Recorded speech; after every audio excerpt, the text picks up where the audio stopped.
En la noche en que mi abuelo murió, me miró a los ojos y le dijo a mi padre: «Cásate con tu hija, no dejes que ningún hombre la toque, y si ella se niega, tú sabes qué hacer». Por 3 días viví encerrada en mi cuarto, sin saber si mi propio padre me protegería o me destruiría. Hola, mis queridos. Hola, mis queridas. Qué alegría tenerlos aquí conmigo hoy. Pueden acomodarse ahí, tomar un cafecito, un vaso de agua, que la conversación de hoy será de esas que tocan el corazón. ¿Vieron? Yo soy la Jessica Silveira de Las Gallas. Tengo 76 años bien vividos y vivo aquí en Garantía del Norte, allá en Mato Grosso. Es un pueblito chiquito, de esos donde todos se conocen, donde todos saben todo. Queda bien en el norte del estado, rodeado de ranchos, de selva, de gente trabajadora y de fe. Hoy en día, mi rutina es bien tranquilita, gracias a Dios. Me despierto tempranito cuando el gallo todavía está cantando afuera, y lo primero que hago es ir a mi cocina a hacer un cafecito bien caliente. Ay, mis hijos, el café para mí es sagrado, no es cualquier café, ¿vieron? Yo misma hago el polvo de la manera antigua con el colador de tela que mi mamá me enseñó a usar cuando era niña. El aroma que se esparce por la casa es como si trajera a todos de vuelta cerca de mí. ¿Entienden? Después del café, me gusta sentarme en el porche y quedarme mirando el amanecer. Mi casita es sencilla, pero tiene un porche de madera que yo misma ayudé a construir con mis hijos.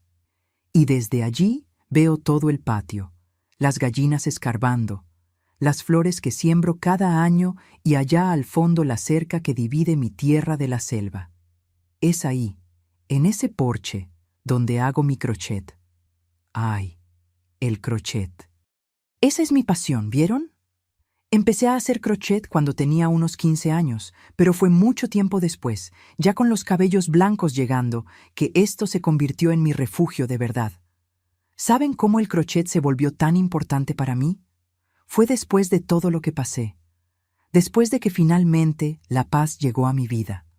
Yo necesitaba algo para ocupar las manos y calmar la cabeza.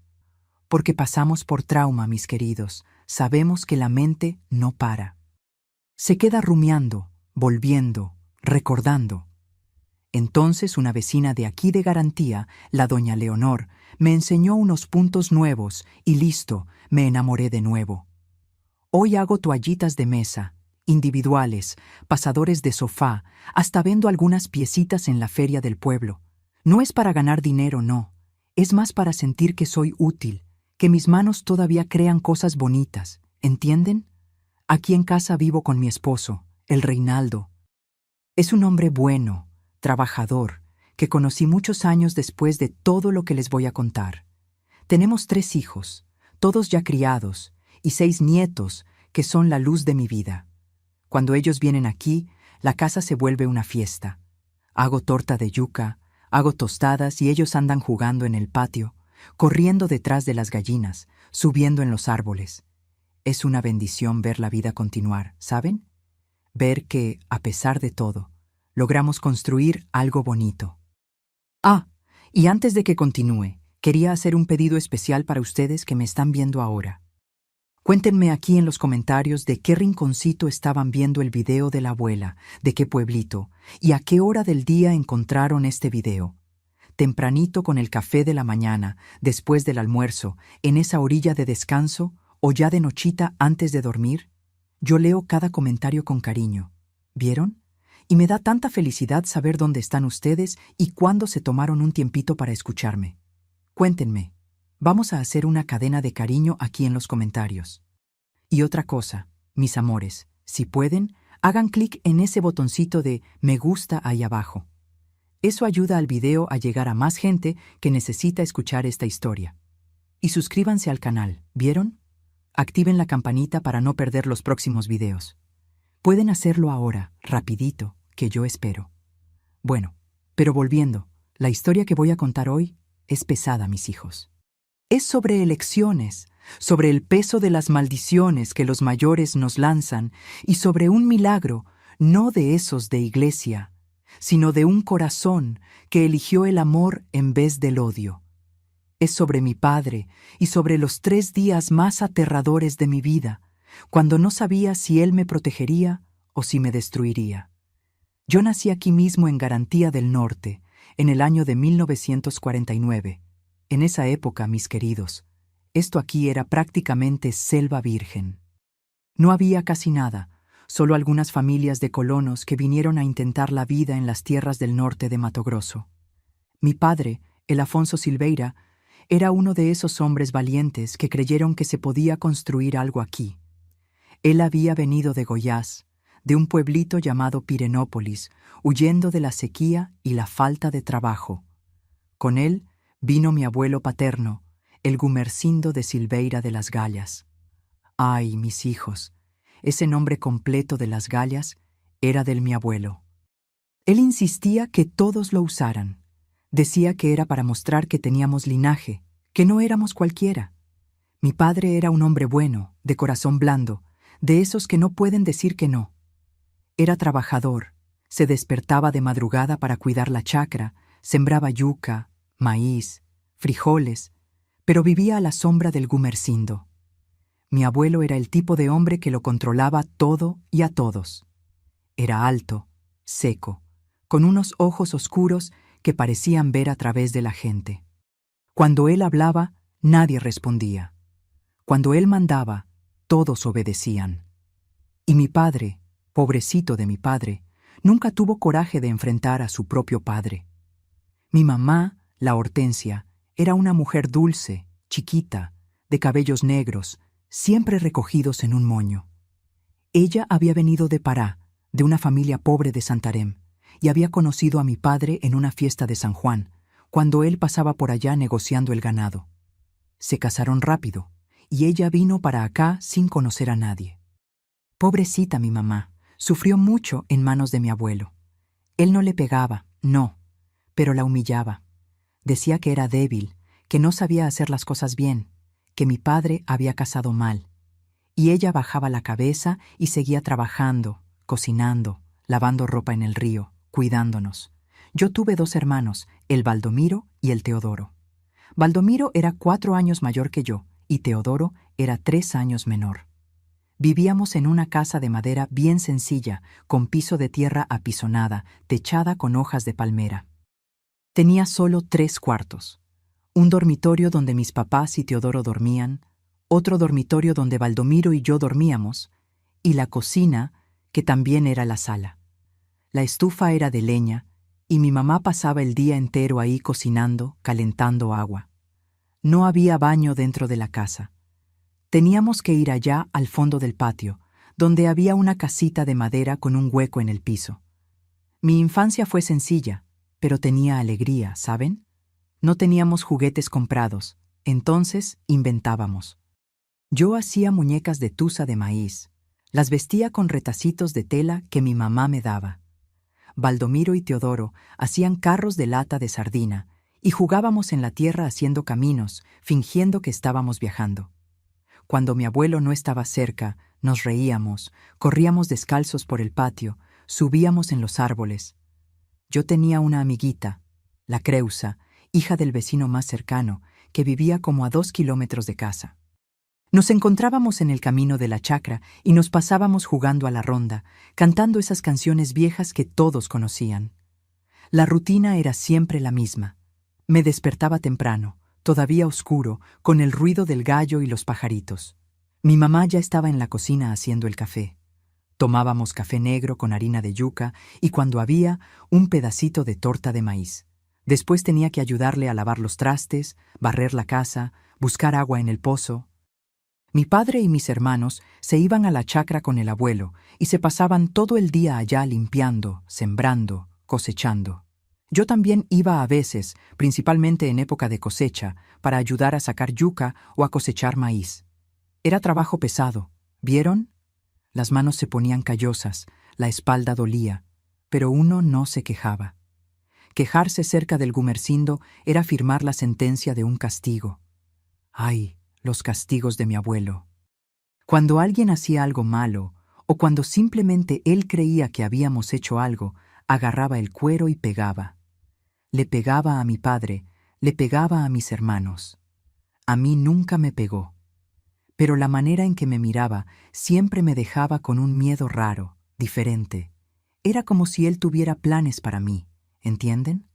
Él siempre le decía a mi padre: «Esta niña va a ser la joya de la familia, no dejes que cualquier vago se le acerque». Y mi padre estaba de acuerdo. Callado, siempre callado. Yo debería haber tenido unos 10, 11 años cuando comencé a notar que mi abuelo me miraba de manera rara. No era una mirada de abuelo normal, ¿saben? Era posesiva. Cuando crecí y comencé a convertirme en señorita, él se volvió todavía más controlador. No me dejaba conversar con los muchachos en el pueblo. Una vez estaba jugando con la Creusa y con su hermano, el Isidoro, y mi abuelo apareció de repente, me agarró la oreja y me arrastró para la casa. Dijo que me estaba ofreciendo, que iba a terminar siendo una perdida. Mi mamá intentó defenderme. Dijo que yo era solo una niña, pero él le gritó y ella se cayó. La vida era así, mis queridos. Trabajo duro, poca alegría y siempre esa tensión cuando el Gumersindo estaba cerca. Mi padre no era feliz, eso lo veía. Miraba a mi mamá con cariño, pero nunca logra protegerla de las crueldades del abuelo. Nos miraba a nosotros, sus hijos, y yo veía la tristeza en sus ojos, pero no reaccionaba. Había sido criado de esa manera, obedeciendo, aceptando, tragándose la rabia y el miedo. Recuerdo una vez, yo tendría unos 12 años, que mi padre intentó contradecir al Gumersindo. Fue en una discusión sobre vender una vaca. Mi padre quería venderla para comprar medicina para mi mamá, que tenía una tos fuerte que no le pasaba. El Gumersindo dijo que no, que la vaca valía más que la salud de ella, que ella iba a mejorar sola. Mi padre por primera vez levantó la voz. «Pero ella es mi esposa». Yo decido. El silencio que cayó en esa cocina fue aterrador. El Gumersindo se levantó lentamente, caminó hasta mi padre y le dio una bofetada tan fuerte que lo tiró al piso, y dijo con esa voz fría: «Vos no decidís nada. Yo soy el dueño de esta tierra, de esta familia y de vos. No se te olvide nunca». Mi padre se levantó, se limpió la sangre de la comisura de la boca y bajó la cabeza. Nunca más contradijo a su padre. Fue en ese ambiente que crecí, con miedo, con respeto forzado, pero también con amor por mis papás y mis hermanos. Nos protegíamos como podíamos. Mi mamá me abrazaba a escondidas y decía: «Un día esto va a pasar, mi hija. Un día vamos a ser libres». Yo no entendía bien qué quería decir, pero sentía que ella también soñaba con una vida diferente. Y así pasé mi infancia entre los juegos en el patio con la Creusa y el Isidoro, los días de trabajo pesado en la chacra, el olor de tierra mojada cuando llovía y el miedo constante del Gumersindo. Pero cuando cumplí 13 años, las cosas comenzaron a cambiar de una manera que nunca hubiera podido imaginar. La manera en que mi abuelo me miraba se volvió aún más intensa, y las cosas que decía sobre mí, sobre mi futuro, comenzaron a volverse cada vez más raras y aterradoras. Recuerdo como si fuera ayer el día de mi cumpleaños número 13. Mi mamá había hecho una torta de yuca, mi favorita, y nos habíamos reunido en la cocina para cantar las mañanitas. Era junio de 1962. Hacía un frío que pelaba en esa noche, y habíamos encendido la estufa de leña para calentar la casa. Mis hermanos estaban animados. La Creusa había venido con su familia, e incluso mi papá parecía un poco más ligero, sonriendo mientras me entregaba un regalito envuelto en papel de pan. Era un peine de madera que él mismo había tallado. Pero en medio de la fiesta, mi abuelo Mersindo entró a la cocina. No había participado de la cantada, se había quedado en su cuarto, como siempre hacía cuando tenía asuntos en que pensar, como él decía. Cuando entró, el clima cambió al toque. Todos se quedaron callados. Caminó hasta mí, me miró de arriba hacia abajo, de esa manera que me dejaba helada, y dijo frente a todos: «13 años, ya te estás volviendo mujer. Afonso, vos sabés lo que tenés que hacer. Esta niña no puede andar suelta atrayendo a cualquier vago. A partir de hoy, ella no sale más sola, y vos vas a empezar a buscar un casamiento para ella. Pero tiene que ser alguien de confianza, alguien de la familia. Mi padre tragó seco y solo asintió con la cabeza. Mi mamá me apretó la mano por debajo de la mesa, pero no dijo nada. La Creusa y su familia se sintieron incómodos y poco después se fueron. La fiesta terminó ahí. Subí a mi cuarto, me tiré en mi cama de madera dura y lloré bajito para que nadie me oyera.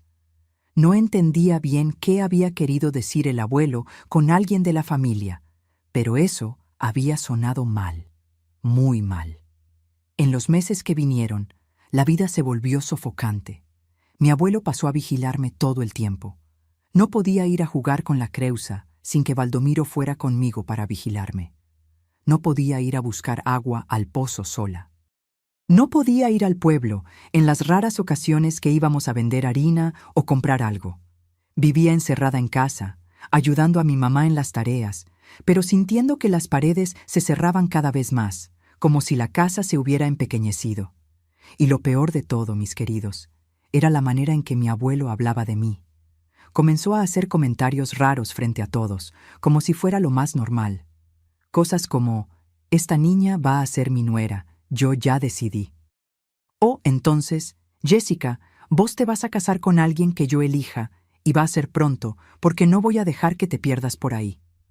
Mi mamá se ponía pálida cuando él decía esas cosas, pero no abría la boca.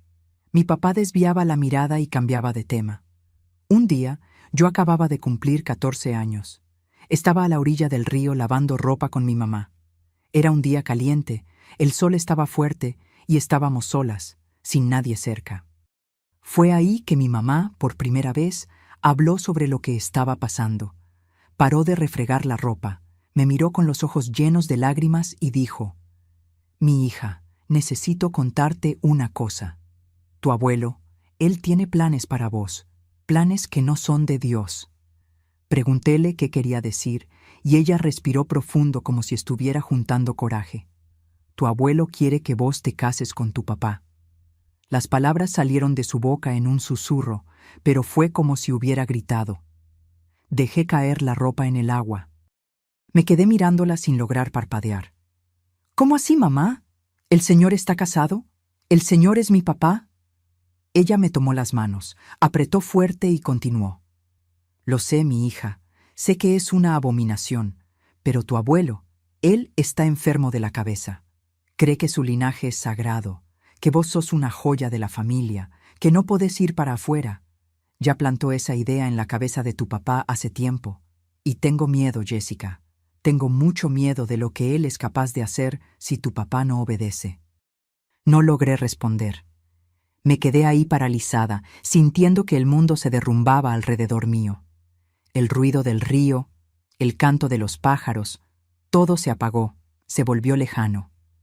Mi mamá me abrazó y nos quedamos ahí llorando juntas, con la ropa olvidada en el agua. En ese momento entendí que mi vida no era mía, que yo era una propiedad, una cosa de la cual el Gumersindo podía decidir el destino, y que mi papá, pobrecito de mi papá, estaba atrapado en esa red de obediencia que había sido tejida toda la vida. Cuando volvimos a casa, miré a mi papá con otros ojos. Estaba sentado en el porche arreglando un asadón, y cuando me vio, desvió la mirada al toque. Fue ahí que entendí. Él sabía. Sabía lo que el abuelo quería y estaba luchando solo con eso dentro de su cabeza. Pero, ¿hasta cuándo iba a lograr resistir?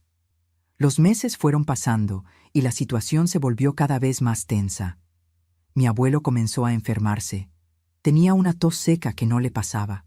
Adelgazó, se quedó con la piel amarillenta.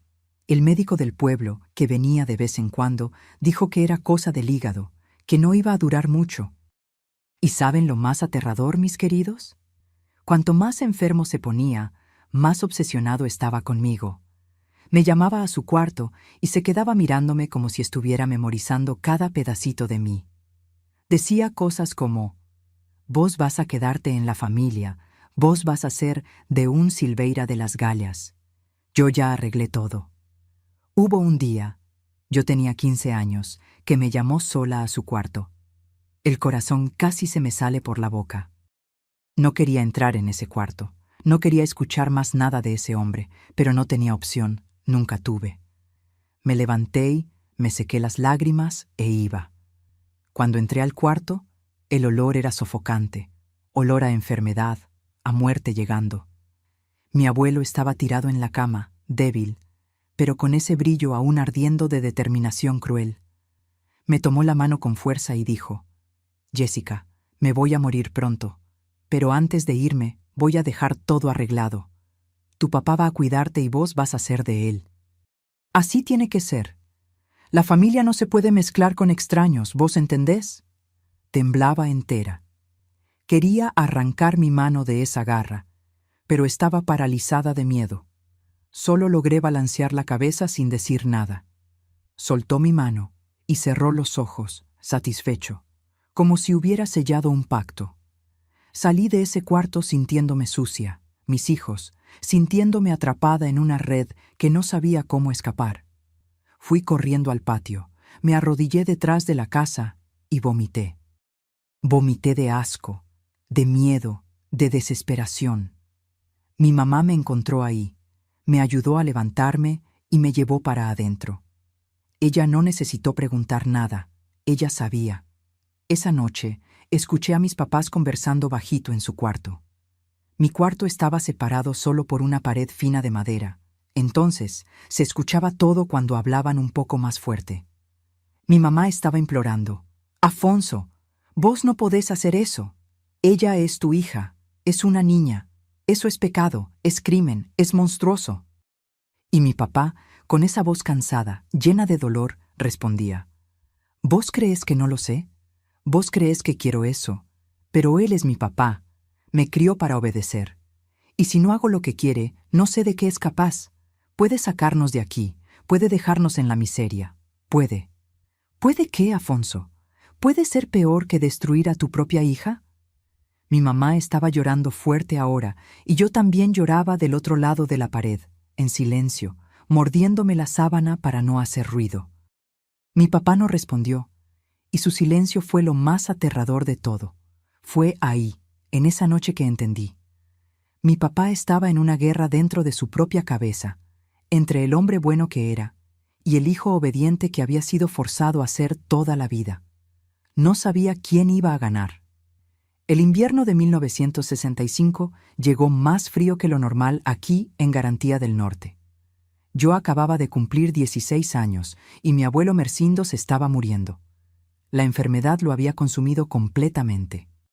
Él, que era un hombre grande, fuerte, que lo controlaba todo y a todos, ahora era solo piel y huesos tirado en esa cama, con la respiración silbando, la piel amarilla como cera de vela. Pero ¿saben lo que es aterrador, mis queridos? Incluso muriendo, incluso sin fuerzas para levantarse de la cama, él todavía mandaba, todavía controlaba, todavía tenía esa mirada de quien no iba a partir de este mundo sin dejar su marca de fuego en todos nosotros. Era una noche de agosto.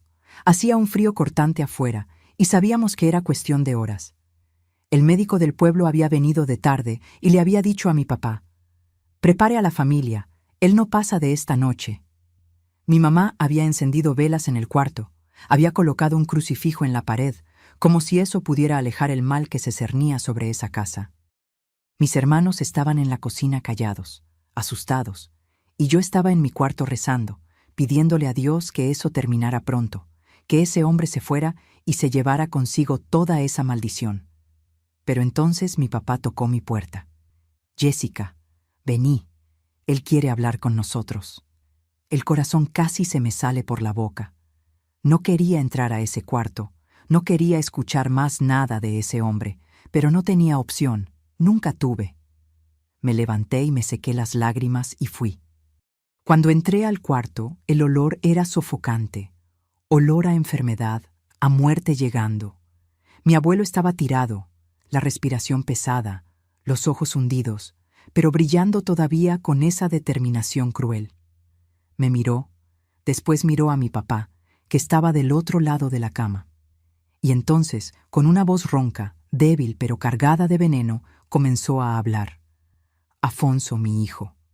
Se torció, llevó la mano al pecho, pero continuó. Me estoy yendo, pero antes de irme, tengo que dejar las cosas arregladas. Te dejo todo, esta tierra, esta casa, todo lo que construí, pero vos tenés una obligación sagrada. Mi papá estaba pálido, sudando frío, las manos temblando. Sabía lo que venía. Yo sabía lo que venía, y no lográbamos movernos como si estuviéramos atrapados en una red invisible. Esta niña, señaló hacia mí con el dedo tembloroso y sentí mi cuerpo entero helarse. Esta niña es el futuro de nuestro linaje.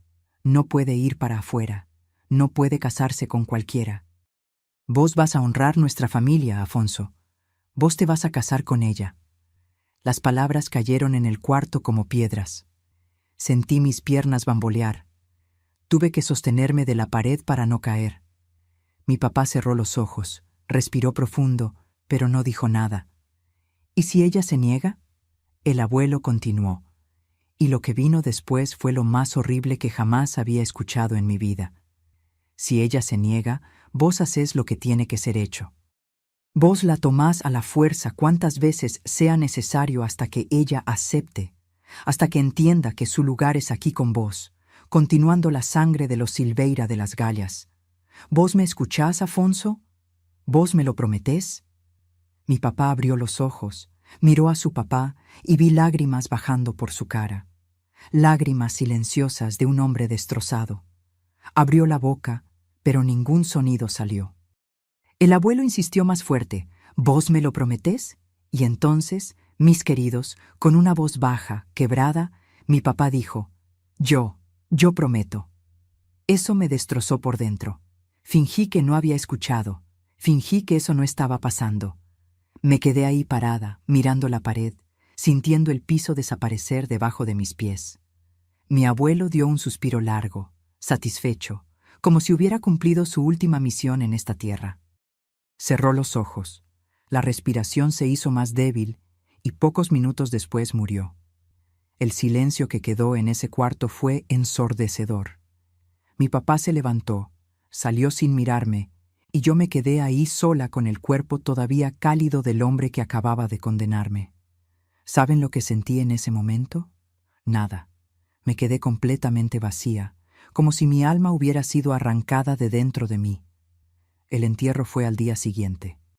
No teníamos cementerio cerca, entonces lo enterramos en una esquina del terreno, debajo de un árbol grande. Vinieron algunos vecinos, la gente del pueblo, pero fue todo rápido. Nadie lloró mucho. Creo que todos sabían que el Gumersindo no era un hombre que mereciera lágrimas. Después que todos se fueron, la casa quedó en un silencio de muerte. Mi mamá tenía los ojos rojos de tanto llorar, pero no era por el Gumersindo, no era por mí, era por lo que sabía que estaba por venir. Mis hermanos se quedaron callados, cada uno en su rincón, sin entender bien qué estaba pasando.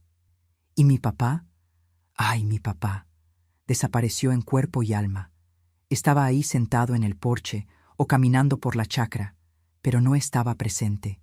No hablaba, no miraba a los ojos de nadie.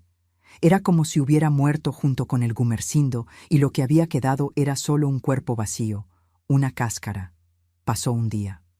Me encerré en mi cuarto, apoyé la silla contra la manija y me quedé ahí rezando, temblando, esperando el momento en que él iba a venir a buscarme, esperando el momento en que iba a cumplir la promesa que le había hecho a su papá. Pero él no vino. Pasó el segundo día. Casi no comí. Mi mamá tocaba la puerta, dejaba un plato de comida, pero yo no lograba tragar nada. Mi estómago estaba hecho un nudo de miedo. De noche, escuchaba sus pasos por la casa. Pasos lentos, pesados, como de alguien que carga el mundo en la espalda. Él se paraba frente a la puerta de mi cuarto. Yo aguantaba la respiración. Mi corazón latía tan fuerte que estaba segura de que lo escuchaba del otro lado. Pero él no entraba. Se quedaba ahí parado unos minutos y después se iba. En el tercer día, me desperté con el cuerpo dolorido de tensión, la mente exhausta de tanto miedo. No aguantaba más estar encerrada. Necesitaba agua, necesitaba aire. Bajé a la cocina de madrugada, antes de que saliera el sol, pensando que no iba a haber nadie. Pero él estaba ahí. Estaba sentado a la mesa con una taza de café frío frente a él, mirando la pared. Cuando me vio, levantó los ojos y, por primera vez en 3 días, nos miramos de verdad. La mirada de él era de un hombre destrozado, un hombre que había luchado una guerra dentro de su propia alma y todavía no sabía quién había ganado. No sonrió, no habló, solo me miró con esos ojos hundidos, cansados, llenos de dolor. Y yo lo miré. Mi papá, el hombre que me crió, que me enseñó a sembrar, que talló un peine de madera para mi cumpleaños. Y me preguntaba, ¿él todavía estaba ahí dentro? ¿O el Gumersindo había ganado y lo que quedaba era solo obediencia y maldad? Me quedé ahí paralizada, agarrando el borde de mi vestido, temblando. Él se levantó lentamente de la silla. Mi corazón se disparó. Comenzó a caminar en mi dirección. Cada paso de él era un martillo golpeando en mi pecho. Quería correr, pero mis piernas no obedecían. Él paró frente a mí. Se quedó ahí mirándome de arriba y yo cerré los ojos preparándome para lo peor. Pero ¿qué pasó, mis queridos? ¿Qué pasó en ese momento? Nunca voy a olvidar. Él se quedó ahí parado frente a mí, tan cerca que podía escuchar su respiración, pesada, temblorosa, irregular. Cada respiración de él parecía un trueno en esa cocina silenciosa. Yo todavía tenía los ojos cerrados, apretados con tanta fuerza que dolía, el cuerpo entero tenso como una cuerda a punto de romperse. Cada músculo contraído, cada nervio en alerta máximo, esperando que él hiciera lo que el Gumersindo había mandado, esperando que las manos de él, esas manos callosas de tanto trabajar en la chacra, me agarraran con violencia, esperando que me arrastrara del cabello al cuarto, esperando que me transformara en aquello que el abuelo había decidido que tenía que ser, una propiedad, un objeto sin voluntad, un pedazo de carne para perpetuar la maldita lanzada de los Silveira de las Gallas. Mi corazón latía tan fuerte, tan desesperadamente fuerte, que parecía que iba a reventar dentro del pecho, que iba a rasgar las costillas y saltar para afuera. Sentía el gusto metálico de sangre en la boca de tanto morderme la lengua para no gritar, para no suplicar, para no desplomarme ahí mismo. Mis uñas estaban clavadas tan profundamente en las palmas de mis manos que sentía la piel rompiéndose. Sentía la humedad caliente de la sangre escurriendo entre los dedos. Pero el dolor físico no era nada, mis queridos, absolutamente nada, comparado al terror que consumía mi alma en ese momento. Rezaba bajito, desesperadamente, sin mover los labios, intentando agarrarme a Dios como si fuera la última tabla de salvación en medio de un océano en furia. Padre nuestro que estás en el cielo, santificado sea tu nombre, venga a nosotros tu reino. Pero las palabras se enredaban en mi cabeza, se mezclaban, se perdían.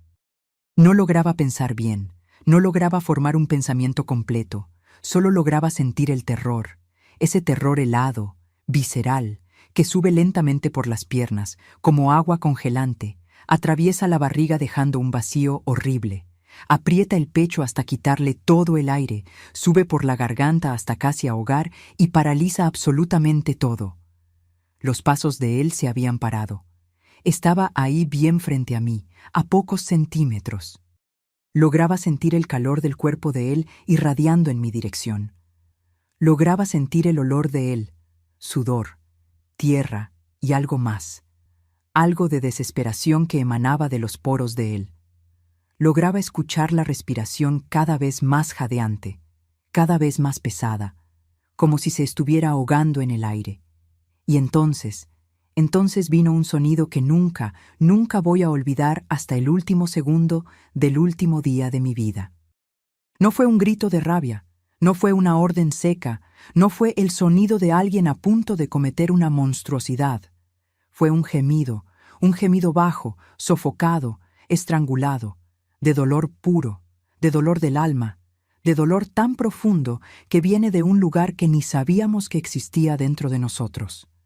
Mi papá comenzó a sollozar, y no era un llanto común, mis queridos. No era el llanto de quien está triste, era el llanto de un hombre despedazado. Era el sonido de un alma rasgándose por la mitad, desmoronándose en 1000 pedazos. Era el llanto ahogado, desesperado, animalesco, de quien había aguantado demasiado, de quien había cargado un peso imposible por demasiado tiempo. Y finalmente no aguantaba ni un segundo más, ni un milisegundo más. Abrí los ojos lentamente, con mucho miedo de lo que iba a ver, preparada para lo peor. Y lo que vi, mis hijos, mis amores, la escena más devastadora, más brutal, más redentora de toda mi vida entera. Mi papá, ese hombre que había sido aplastado, estrujado, aniquilado por un tirano durante 40 años. Ese hombre que había pasado 3 días y 3 noches aterrado, como si fuera un demonio, estaba cayendo. No lentamente, no con control. Se derrumbó. Las rodillas se le doblaron de una vez, como si todas las fuerzas, todos los huesos, toda la estructura que lo mantenía de pie simplemente hubieran desaparecido, se hubieran evaporado. Cayó al piso de madera de la cocina con un golpe sordo, pesado, violento, como si fuera un árbol cortado de raíz que finalmente cae. Me agarró el borde del vestido con las 2 manos, agarró con tanta fuerza que sentí la tela retensarse, casi rasgarse. Las manos le temblaban violentamente. Los dedos se le clavaban en la tela como garras desesperadas. Se recostó la frente en mis piernas, a la altura de las rodillas, y comenzó a llorar de una manera que desgarró, desmoronó, pulverizó mi corazón en 1000 pedazos. El cuerpo le temblaba entero, se sacudía como si tuviera una fiebre altísima. Los hombros le subían y bajaban violentamente a cada sollozo. Podía sentir las lágrimas de él mojando mi vestido, empapando la tela, cálidas, abundantes, desesperadas. Y entre el llanto, entre los gemidos profundos de dolor, entre los sollozos que le arrancaban el aire de los pulmones, repetía como una letanía, como una súplica, como una oración: «Me perdona, mi hija, me perdona, mi hijita, me perdona, por favor, por el amor de Dios, me perdona». Me quedé ahí paralizada, petrificada, temblando de la cabeza a los pies, sin lograr moverme ni un centímetro. Mis piernas estaban completamente bambas, sin fuerza ninguna. Mi corazón, que había estado disparado de terror puro, ahora estaba apretado, comprimido de otra cosa, de dolor, de alivio, de confusión, de amor, de miedo, todo mezclado en un torbellino de emociones que no lograba separar, no lograba nombrar. Mis manos flotaban en el aire, temblando, sin saber si debían tocarlo o alejarse corriendo. ¿Será verdad? ¿Será real? ¿Será una trampa cruel? ¿Será que no me va a tirar de repente? ¿Me va a derribar al piso? Pero no, solo lloraba. Lloraba y lloraba, agarrado a mis piernas como si yo fuera la única tabla de salvación en medio de un océano en tormenta, como si yo fuera la última cosa que lo impedía hundirse completamente en la oscuridad. «Me perdona por él», logró decir entre los sollozos, la voz completamente quebrada, rasgada, irreconocible. «Me perdona por el monstruo que me crió. Me perdona por el demonio que me engendró y me moldeó a su imagen. Me perdona por cada día, cada maldito día, cada segundo de cada día que fui demasiado débil, demasiado cobarde para enfrentar a ese hombre. Me perdona por haberle dejado que te aprisionara. Me perdona por haberle dejado que te mirara con esos ojos asquerosos. Me perdona por haberle dejado que plantara esa semilla podrida de futuro que él había imaginado para vos». Levantó el rostro lentamente, y cuando nuestros ojos finalmente se encontraron, vi un hombre completamente, totalmente, irreversiblemente destrozado. Los ojos rojos, hinchados. Parecía que había sangre mezclada con las lágrimas. La cara completamente mojada, empapada de lágrimas y sudor que escurrían sin parar. La boca temblando, el mentón temblando. Parecía 10, 15 años más viejo que hace apenas 3 días. Parecía un hombre que había atravesado el infierno, había visitado los lugares más oscuros de la existencia humana y había vuelto marcado para siempre, quemado por la experiencia, transformado por el dolor. «Soy un cobarde, Jessica», dijo, y la voz salió en un susurro ronco, estrangulado, cargado de una vergüenza tan profunda, tan visceral, que era casi palpable. Un cobarde miserable, despreciable, que nunca, nunca tuvo coraje de protegerte, de proteger a tu mamá, de proteger esa familia que Dios me dio. Vi a tu mamá ser humillada durante 20 años enteros, y no hice nada. Solo bajé la cabeza, solo tragué, solo acepté. Vi la manera en que te miraba, de esa forma asquerosa, enferma, cuando vos eras apenas una niña, y no hice nada, no dije nada, no te protegí. Respiró hondo, un gemido saliendo junto con el aire. Y cuando estaba muriendo, cuando estaba en esa cama hediendo a muerte, cuando me dio esa orden maldita, inmunda, podrida, enferma, del mismísimo infierno, yo prometí. Las lágrimas escurrían más rápido. Ahora yo prometí para él, Jessica. Miré a los ojos de ese demonio y prometí que iba a hacer eso con vos, con mi propia hija, con mi niña. Comenzó a golpearse el pecho con el puño cerrado, con fuerza, repetidamente, como si quisiera castigarse, como si quisiera arrancar el corazón podrido para sacarlo del cuerpo.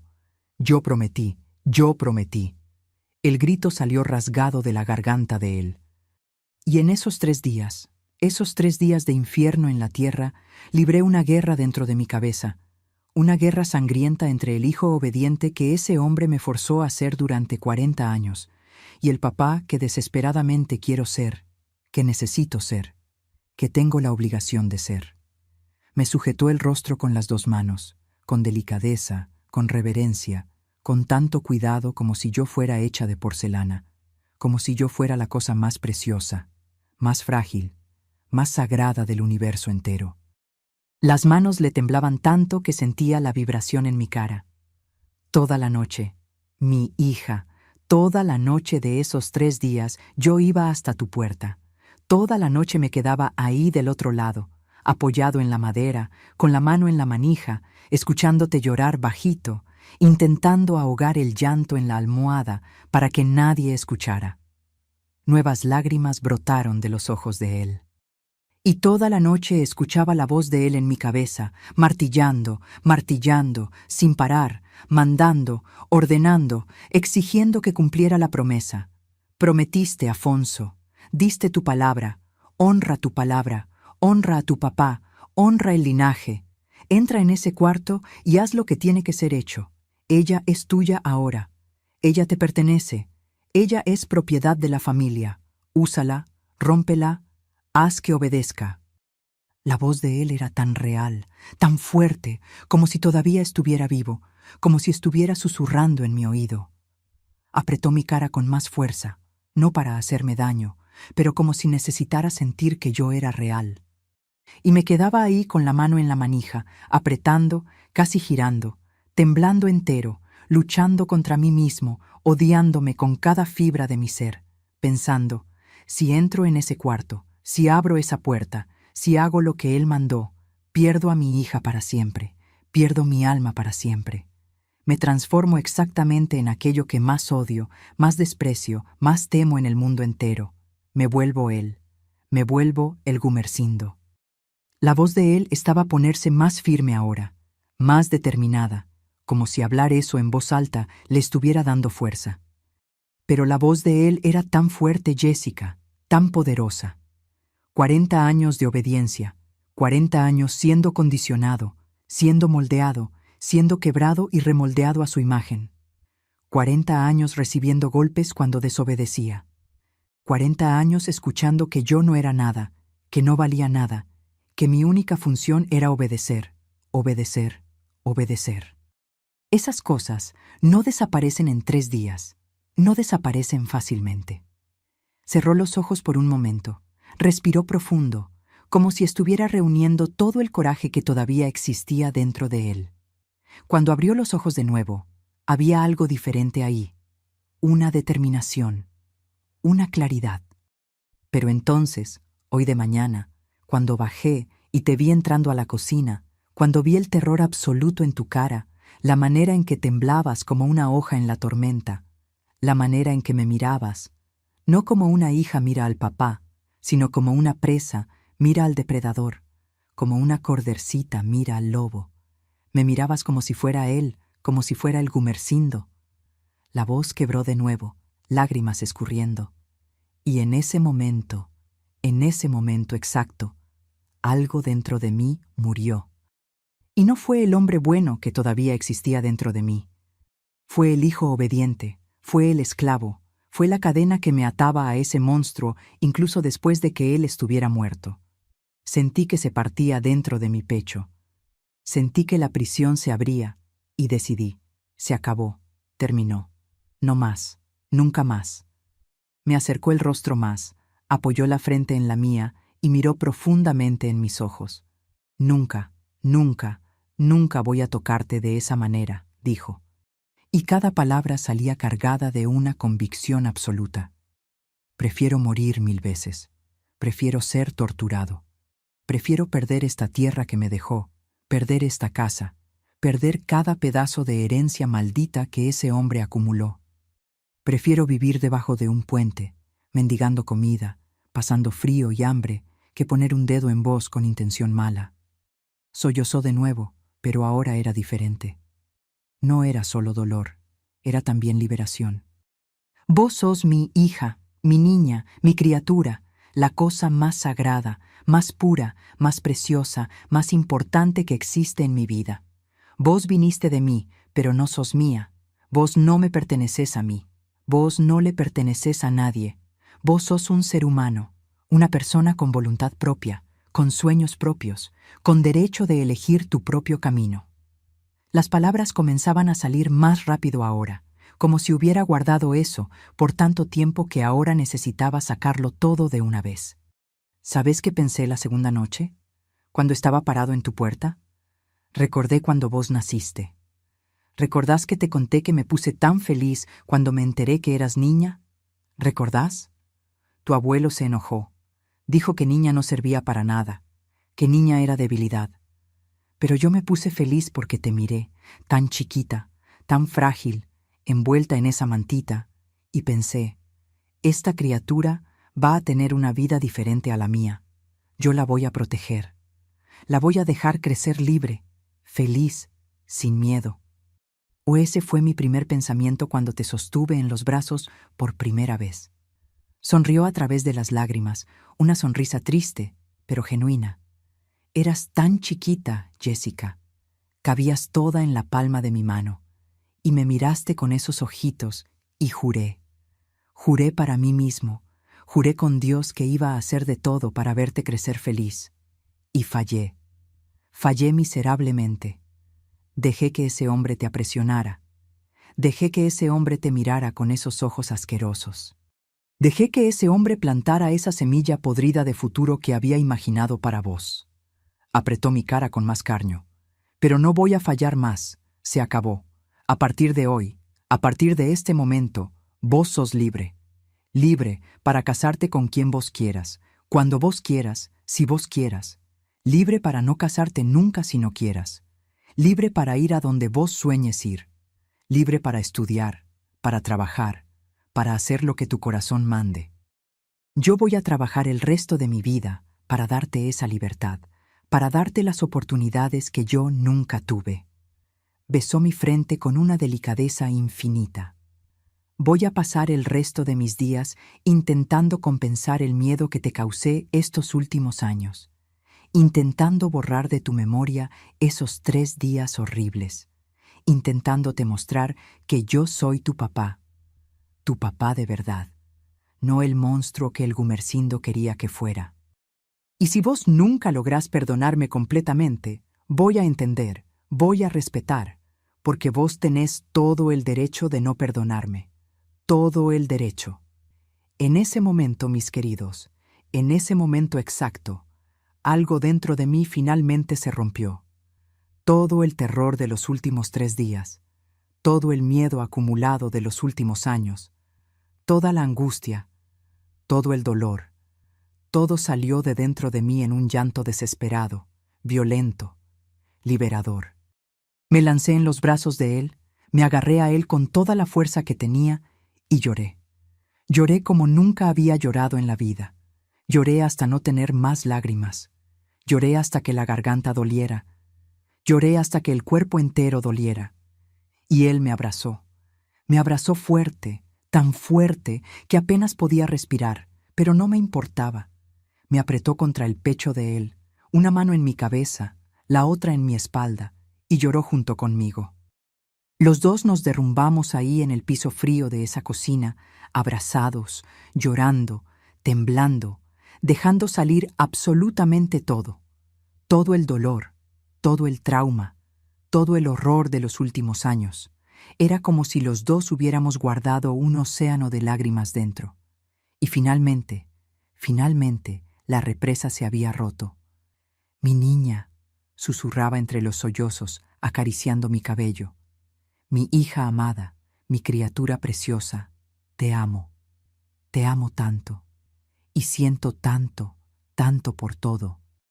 Te perdono, papá, logré decir entre las lágrimas, la voz saliendo estrangulada. Te perdono, te perdono. Nos quedamos ahí no sé cuánto tiempo. Podían ser 5 minutos, podía ser 1 hora, podía ser una eternidad. El tiempo había dejado de existir.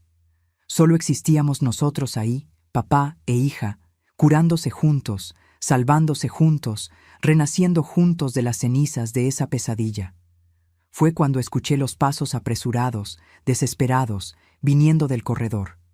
Mi mamá se había despertado. Había escuchado los gritos, había escuchado el llanto que echaba por toda la casa. Apareció en la puerta de la cocina, descalza, de camisón, con los cabellos largos, sueltos y desordenados, los ojos abiertos de miedo y esperanza y terror y alivio, todo al mismo tiempo.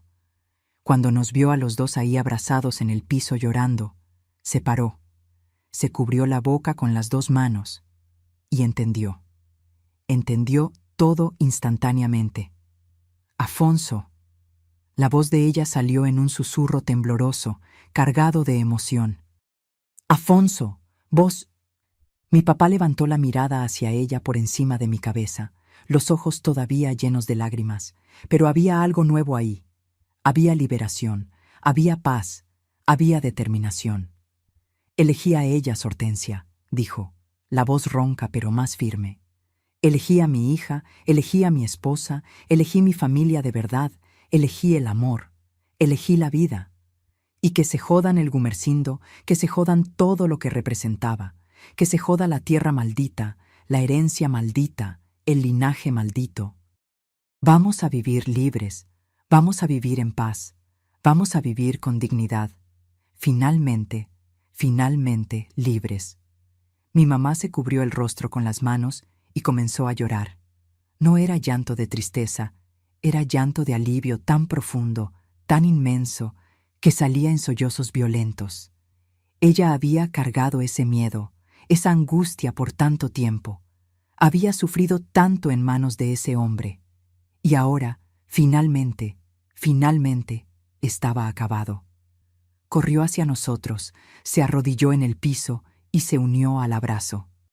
Y ahí los 3, la familia que había sobrevivido al infierno, nos quedamos abrazados en el piso de esa cocina, llorando lágrimas de dolor, pero también de liberación, de alivio, de esperanza, de recomienzo, de vida nueva. El monstruo había muerto, la cadena había sido quebrada y la familia había sobrevivido, lastimada, marcada, pero viva, y finalmente libre. Los días que vinieron después de esa mañana fueron días de renacimiento, mis queridos. Era como si la casa entera se hubiera despertado de una pesadilla que duraba décadas. El aire se hizo más ligero. Las paredes parecían más claras. Incluso los pájaros de afuera cantaban diferente. O tal vez era solo nosotros que finalmente lográbamos escuchar el canto de ellos sin ese peso horrible en el pecho. Lo primero que hizo mi papá ese mismo día fue arrastrar la cama donde el Gumersindo había muerto para afuera de la casa. Llamó a mis hermanos, el Baldomiro y el Teodoro, y los 3 juntos cargaron esa cama vieja, esa cama maldita, donde tantas órdenes crueles habían sido dadas, y la llevaron al medio del terreno. Mi papá agarró querosene, la regó toda, rasuró un fósforo y la prendió fuego. Yo y mi mamá nos quedamos en el porche viendo. Las llamas subieron alto, naranjas, rojas, crepitando, devorando cada pedacito de esa cama. ¿Y saben lo que sentí, mis hijos? Alivio. Un alivio tan grande que comencé a llorar de nuevo. Pero esta vez no era llanto de dolor, era llanto de liberación. Mi mamá me tomó la mano, apretó fuerte y nos quedamos ahí viendo el fuego consumir el último símbolo físico de la tiranía del Gumersindo. Adiós, dijo mi papá mirando las llamas. Adiós de verdad. En los días que vinieron, quemó más cosas. Quemó los papeles viejos que el abuelo guardaba en una caja de madera. Papeles rayados con esas ideas locas sobre linaje puro, sobre sangre de la familia, sobre cómo los Silveira de las Gallas eran superiores a los otros. Mi papá leyó algunos de esos papeles en voz alta antes de tirarlos al fuego. Y era aterrador, mis queridos. Era la mente de un hombre completamente enfermo, obsesionado, que había transformado a la familia en una prisión. Esto no es herencia, dijo mi papá, tirando los papeles a las llamas. Esto es veneno. Y veneno no se pasa para adelante, se destruye. Después de eso, hicimos una limpieza completa de la casa. Lavamos cada rincón, cada pared, fregamos el piso hasta que nos dolieron las rodillas. Mi mamá abrió todas las ventanas y dejó que el viento entrara, que llevara ese olor de enfermedad, de muerte, de maldad que parecía haberse impregnado en la madera. Cantábamos mientras limpiábamos, cantábamos himnos, cantábamos canciones viejas que mi mamá conocía. Y por primera vez en años, la casa tenía sonido de alegría. Mi papá cambió completamente. Él, que había sido siempre tan callado, tan curvado bajo el peso de la obediencia, comenzó a hablar más, a sonreír, a hacer bromas. Comenzó a tratar a mi mamá como ella merecía, con respeto, con cariño, con amor. Le pedía su opinión sobre todo, sobre qué sembrar, sobre qué vender, sobre planes para la familia. Conversaban de igual a igual y mi mamá floreció. Ella, que había sido tan apagada, tan pequeña, en la presencia del Gumersindo, comenzó a brillar. ¿Y conmigo? ¡Ay, mis hijos! Conmigo fue maravilloso. Volvió a ser el papá que yo recordaba de mi infancia bien chiquita, antes de que el control del abuelo se volviera insoportable. Me enseñaba cosas. Me llevaba con él cuando iba a trabajar. Me presentaba a los vecinos con orgullo. Esta es mi hija, la Jessica, una niña inteligente, trabajadora, que va a llegar lejos en la vida. Y hacía a punto de decir eso frente a todos, como si quisiera anunciar al mundo que yo no era propiedad, que era una persona de valor propio. Como 2 semanas después de esa mañana, hizo una cosa que me marcó profundamente.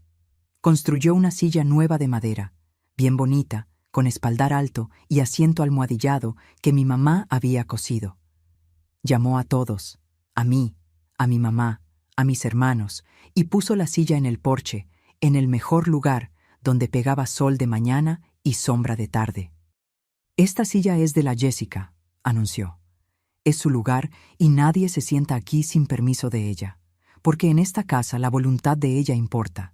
El espacio de ella es respetado, y ella nunca más va a tener que pedir licencia para existir.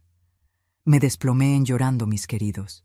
Me desplomé porque eso era más que una silla, era un símbolo. Era mi papá diciéndole al mundo, y principalmente a mí, que yo tenía valor, que tenía derechos, que tenía un lugar que era mío y que nadie podía invadir. Me senté en esa silla todavía llorando, y mi papá se arrodilló frente a mí, me tomó las manos y dijo: «Vos sos libre, Jessica, libre para casarte con quien vos elijas, cuando vos quieras, si vos quieras, libre para decir que no, libre para decir que sí, libre para soñar. Voy a trabajar cada día de mi vida para garantizar que tengas elecciones de verdad, no las elecciones que alguien te impone. ¿Vos me escuchás? Vos sos dueña de tu vida, no yo, no nadie. Vos». Esas palabras, mis hijos, esas palabras me curaron de una manera que no logro explicar. Era como si él hubiera arrancado las cadenas que el Gumersindo había puesto en mí y me hubiera dado alas en el lugar. Los meses fueron pasando y la vida fue volviendo a la normalidad. Más bien a una normalidad nueva, bonita, saludable. Volví a salir de casa sin miedo, volví a visitar a la Creusa, volví a ir al pueblo, y por primera vez en la vida comencé a soñar con el futuro, no con terror, sino con esperanza. Fue en uno de esos días en el pueblo, yo ya tenía 17 años, que conocí al Reinaldo. Él era un muchacho de una familia de colonos que se había establecido no muy lejos de nosotros, por los lados de Alta Floresta, una región vecina. Él había venido a Garantía del Norte a vender harina y terminó parando en la misma tienda donde estaba con mi papá. El Reinaldo era diferente a los otros muchachos. Era educado, respetuoso, trabajador. Tenía unos ojos bondadosos y una sonrisa tranquila. Comenzamos a conversar, solo conversación de pueblo mesmo, sobre siembras, sobre el tiempo, sobre nada importante. Pero hubo algo en él que me llamó la atención, una gentileza genuina. Cuando nos estábamos yendo, mi papá notó que había mirado al Reinaldo. ¿Y saben lo que hizo? Sonrió. Sonrió para mí de esa manera cómplice y dijo bajito: «Parece un muchacho bueno. Si vos querés conocerlo mejor, yo no tengo nada en contra. Pero solo si vos querés. La elección es tuya. La elección es tuya». Esas 3 palabras eran tan nuevas, tan raras, tan maravillosas, que casi no creía que fueran reales. Por primera vez en la vida, alguien me estaba dando permiso para elegir. No, más que permiso. Estaba recordándome que el poder de elegir siempre había sido mío, solo había sido robado durante mucho tiempo. El Reinaldo comenzó a aparecer más en el pueblo y comenzamos a conversar más. Él me contaba sobre su vida, sobre sus sueños de tener una tierra mayor, de construir una familia buena y saludable. Y yo me encontré contándole sobre mis sueños también. Sueños simples, de tener una casa llena de paz, de criar hijos en libertad, de vivir sin miedo. Tardó 1 año hasta que él pidió mi mano a mi papá, y cuando la pidió, mi papá me llamó sola al cuarto y dijo: «El Reinaldo me pidió tu mano, pero yo no voy a decidir nada. ¿Vos querés casarte con él?» Pensé de verdad. Miré al fondo de mi corazón, y la respuesta estaba ahí, clara como agua de río. Sí, quería. No porque alguien me estaba forzando, no porque era lo que se esperaba de mí, sino porque yo había elegido, porque amaba a ese hombre gentil que me trataba con respeto, porque quería construir una vida con él. «Yo quiero, papá», dije. «Yo lo elijo a él». Mi papá me abrazó fuerte y susurró en mi oído: «Entonces tenés mi bendición, y más importante, tenés mi alegría, porque vos elegiste por vos, y eso es todo lo que siempre quise para vos». Me casé con el Reinaldo en 1967, en una ceremonia sencilla en la iglesia chiquita de Garantía del Norte. Mi papá me llevó hasta el altar, y cuando puso mi mano en la mano del Reinaldo, tenía lágrimas en los ojos, lágrimas de felicidad, porque él sabía, y yo sabía, que ese no era un casamiento arreglado, no era una imposición, no era una prisión, era una elección libre, era amor verdadero, era libertad. Y así fue, mis queridos, como sucedió el giro en mi vida. No fue un milagro divino que cayó del cielo. Fue la elección valiente de un hombre que decidió quebrar cadenas. Fue el amor de un papá que eligió a la hija en vez de la obediencia. Fue la liberación que viene cuando finalmente decidimos que se acabó, que no vamos a vivir más presos al pasado, que vamos a construir un futuro nuevo, aunque sea difícil. La vida con el Reinaldo fue buena desde el comienzo. Construimos nuestra propia casita, no muy lejos de la casa de mis papás. Y por primera vez viví sin miedo, viví con amor, viví libre. Y acá estoy yo hoy, mis queridos, a los 76 años, viviendo aquí en Garantía del Norte, el mismo pueblito donde nací, donde sufrí, donde me liberé y donde construí mi vida. Esta tierra que un día fue escenario de tanto sufrimiento, se transformó en mi hogar de verdad, en el lugar donde eché raíces de amor y paz. Mi Reinaldo está acá conmigo hasta hoy, gracias a Dios. Son 58 años de casamiento, 58 años de compañerismo, de respeto, de amor verdadero. Él es un hombre bueno, mis hijos, siempre lo fue. Nunca levantó la voz para mí, nunca me hizo sentir menos, nunca intentó controlarme. Me dio lo que más necesitaba después de todo lo que pasé: seguridad, libertad y amor. Tuvimos 3 hijos, el Marcos, la Luciana y el Paulinho.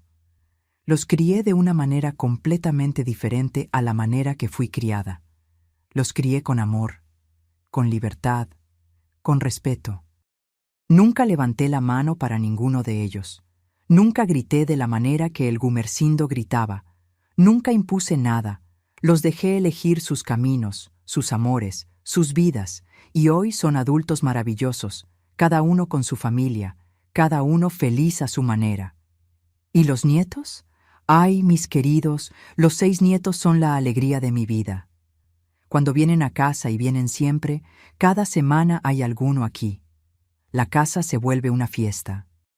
Corren por el patio, juegan con las gallinas, suben en los árboles, llenan la cocina de desorden. Y yo me quedo acá sentada en mi porche haciendo mi crochet, mirándolos, y agradezco a Dios por cada segundo de esta vida que tengo hoy. El crochet se volvió mi terapia, mi refugio, mi paz.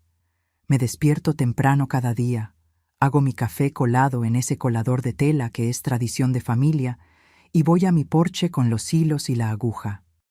Hago toallitas, hago individuales, hago hasta ropitas para los nietos. Vendo algunas piezas en la feria del pueblo, pero no es por dinero. Es porque me hace bien crear cosas bonitas con esas manos que un día temblaron tanto de miedo. Mi papá vivió hasta los 73 años. Murió en paz en 1995, rodeado por la familia, sabiendo que había arreglado lo que necesitaba ser arreglado. Antes de partir, me llamó sola, tomó mi mano y dijo: «Muero feliz porque vos sos libre, porque vos sos feliz. Porque logré quebrar esa cadena maldita». Y yo le dije: «Vos me salvaste, papá, vos me diste la vida 2 veces, una cuando nací y otra cuando vos elegiste protegerme». Murió con una sonrisa en la cara. Mi mamá vivió más, hasta los 81. Vio a todos los nietos crecer, vio a la familia feliz, vio que la pesadilla había acabado de verdad. Cuando ella se fue en 2003, sostuve su mano y agradecí por ella haberme protegido como pudo, por haber sido mi puerto seguro durante los años difíciles. Hoy, cuando miro para atrás, todavía duele mis hijos. No voy a mentir, las cicatrices están acá. Las pesadillas todavía vienen de vez en cuando, pero el dolor no me controla más. El pasado no me define más. Yo soy más que esa niña asustada encerrada en el cuarto. Yo soy la mujer que sobrevivió, que reconstruyó, que creó una familia linda sobre las ruinas del trauma. ¿Y saben lo que descubrí en todos estos años? Que el verdadero milagro no sucede allá en el cielo como magia. El verdadero milagro sucede cuando un ser humano, aunque esté quebrado, aunque esté destrozado, elige el amor en vez del odio. Elige proteger en vez de destruir. Elige quebrar el ciclo en vez de perpetuar la maldad. Mi papá podía haberme destruido esa mañana. Podía haber cumplido la orden del Gumersindo. Podía haberse transformado en el monstruo. Pero eligió diferente, y esa elección salvó no solo a mí, sino a toda nuestra descendencia. Mis hijos crecieron libres porque mi papá eligió liberarme. Mis nietos juegan felices porque la cadena fue quebrada. A veces me siento acá en el porche, mirando el amanecer sobre Garantía del Norte, y pienso en todo lo que pasé y agradezco. Agradezco por haber sobrevivido. Agradezco por el coraje de mi papá. Agradezco por el amor del Reinaldo. Agradezco por la familia linda que construí. Agradezco por cada día de paz que tengo hoy. La vida es buena ahora, mis queridos. Sencilla, pero buena. Y después de todo lo que pasé, sencillez con paz vale más que cualquier riqueza del mundo. Mis queridos, Mis amores, si hay alguien ahí viendo que está pasando por algo parecido, que está preso en un ciclo de abuso, de control, de maldad dentro de la propia familia, quiero decirle una cosa. Vos no estás solo, vos no estás sola y vos no mereces eso. Nadie en este mundo merece vivir con miedo dentro de la propia casa. Aprendí que el mal se perpetúa cuando nos callamos, cuando aceptamos, cuando creemos que no hay manera, que siempre fue así, que tiene que ser así. Pero no es así, mi hijo, no es así. La cadena puede ser quebrada, el ciclo puede ser interrumpido, la libertad puede ser conquistada. Si estás sufriendo en manos de alguien de la familia, busca ayuda. Habla con alguien de confianza, busca las autoridades de tu país, las organizaciones que existen para proteger a la gente. En cada lugar del mundo hay gente buena queriendo ayudar. No tengas vergüenza, no tengas miedo de denunciar. La vergüenza y el miedo son las herramientas que los abusadores usan para mantenernos presos. Y si vos sos papá, si vos sos mamá, si tenés hijos bajo tu responsabilidad, te imploro, protégelos, protégelos con tu vida. No importa lo que tus papás hicieron con vos, no importa cómo fuiste criado, vos podés elegir diferente, podés quebrar el ciclo. Podés ser el milagro en la vida de tus hijos, así como mi papá fue el milagro en la mía. No existe linaje, no existe tradición, no existe obediencia que justifique destruir a una criatura. No existe. Tus hijos no son tu propiedad. Son seres humanos con voluntad propia, con sueños propios, con derecho a la libertad y a la dignidad. Pasé por el infierno, mis queridos, pero salí del otro lado. Salí lastimada, salí marcada, pero salí viva y logré construir una vida bonita, una vida que vale la pena, una vida libre. Y si yo logré, vos también lográs. No desistas. No aceptes que la maldad gane. Lucha, denuncia, busca ayuda. Vos merecés ser feliz. Vos merecés ser libre. Y para ustedes que llegaron hasta aquí, que escucharon la historia de esta abuela, quiero hacer un pedido especial. Suscríbanse a este canal, activen la campanita, porque historias como la mía necesitan ser contadas, necesitan ser escuchadas, necesitan servir de alerta, de esperanza, de fuerza para quien está sufriendo ahora. Y déjenme un comentario ahí abajo con la palabra libertad, solo esa palabra, para saber que ustedes vieron hasta el final, que escucharon mi historia y que entendieron el mensaje. Libertad. Esa es la palabra más bonita del mundo, mis hijos. Y todos merecen tenerla. Hagan eso ahora. No esperen ni un minuto más. Suscríbanse, activen la campanita y comenten libertad, porque juntos, como una comunidad global, podemos hacer la diferencia en la vida de quien sufre. Que Dios los bendiga, que Dios los proteja y que la libertad, la verdadera libertad, llegue a la vida de cada persona que la necesita. Un beso en el corazón de cada uno. Hasta la próxima historia.